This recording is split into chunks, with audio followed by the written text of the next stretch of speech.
Hello everybody, I'm Kat and welcome back to Kat's Corner, where today we are discussing LEAH on the Offbeat by Becky Albertalli. Now, as many of you guys probably know by now, this is the sequel to Simon vs. the Homo Sapiens Agenda by Becky Albertalli, which recently became a movie called Love, Simon. This book takes place 1 year after the events of Simon vs. the Homo Sapiens Agenda, and it follows LEAH instead of Simon. I have so many feelings about this book. So many. So I guess I should start off by saying you do not at all have to read The Upside of Unrequited to read this book. It is not required reading at all. You should definitely read Simon vs. the Homo Sapiens Agenda before you read this book though. You do not have to read Upside. So if you're someone who has only read Simon but hasn't read Upside, that's okay. You can jump straight on into this one. If you have already read Upside, then you'll get some of the character references to them. It's literally just like name dropping. This book was one of my most anticipated releases of this year. I have 3 most anticipated releases this year, and this is one of those 3. And it didn't disappoint me at all whatsoever. I gave it 5 out of 5 stars. I absolutely loved it. I know a lot of people don't like this one as much, but I truly loved this book. When I first read Simon vs., I related to LEAH the most. She was the most relatable character in that novel to me. I absolutely loved her, and I wished we got more of her in that novel. Little did I know this was coming my way. I related to LEAH so much more in this novel than I ever expected to. She was even more relatable in this than in Simon vs.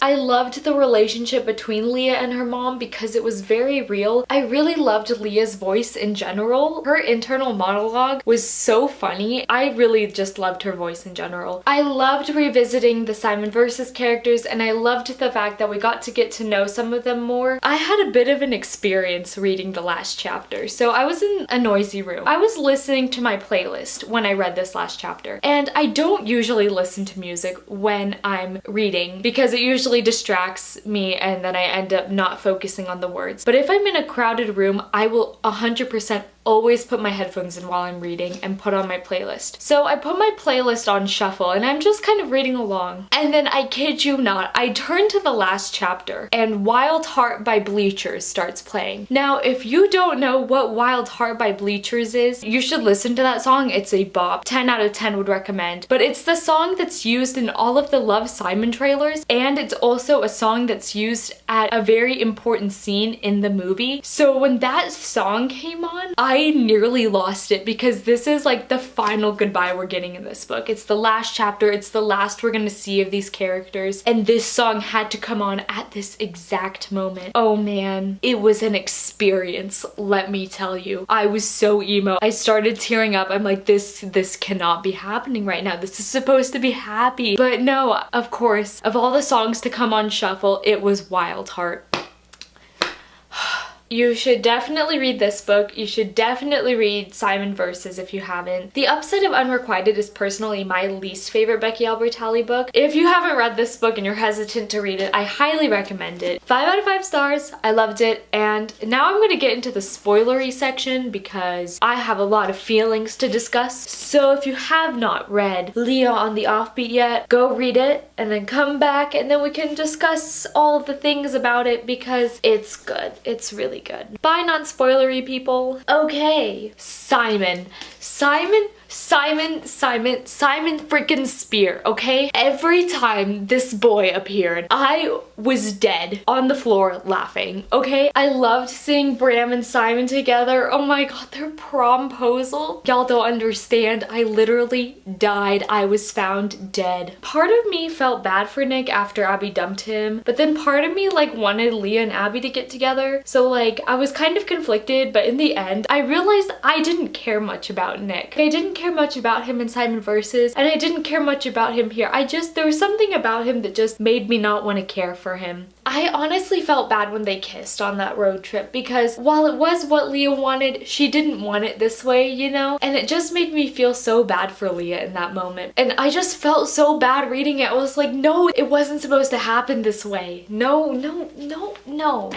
No. The prom dress shopping scene reminded me so much of the prom dress scene in Lady Bird with her mom. The prom dinner at the American Grill Bistro. I died laughing. Y'all are gonna see I died so many times reading this book, mostly of laughter. The prom dinner scene was so funny. What an experience. Poor Garrett felt so bad, and like Simon's like dying, and the whole store is just pink. It was so nice just seeing them in this situation. I nearly lost it when Nick kissed Taylor. You don't do that to a person, okay? You just don't. And it made me realize at this point in time that I really hated Nick. I don't like him, okay? I never have, and I don't think I ever will. The dance battle was so funny, and how they had it all choreographed. Oh man, it was so funny, and it was so just perfect. Simon's reaction to Leah and Abby when he finds them in the woods, it reminded me of this moment in Lord of Shadows with Magnus, and that's all I want to say because I don't want to spoil it for those of you who have not read Lord of Shadows. For those of you who have had, you know the scene I'm talking about with Magnus. Oh man. Part of me wishes that we got more after prom, because the book, you know, kind of ends at prom and then we get like a flash forward as to what their life is like in college. But part of me wishes that we got a graduation scene. I loved how the book ended in an email, because the first book is all about the emails, and I love the fact that it just came full circle and it ended with an email. I loved the fact though that when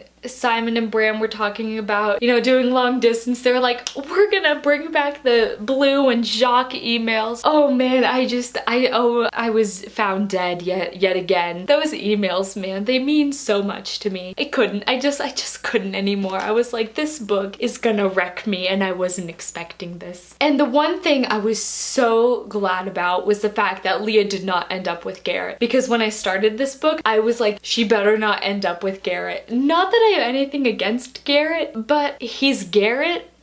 I just didn't want her to end up with him, and I was so relieved when she didn't. And that is it for this discussion of Leah on the Offbeat by Becky Albertalli. Let me know down below some of your thoughts on this book. Did you love it as much as me? Did you not like it as much? I would love to hear some of your guys' opinions on this book. And if you like this video, give it a thumbs up and subscribe to my YouTube channel. I post videos every Thursday, and I'll see you in the next one. Bye!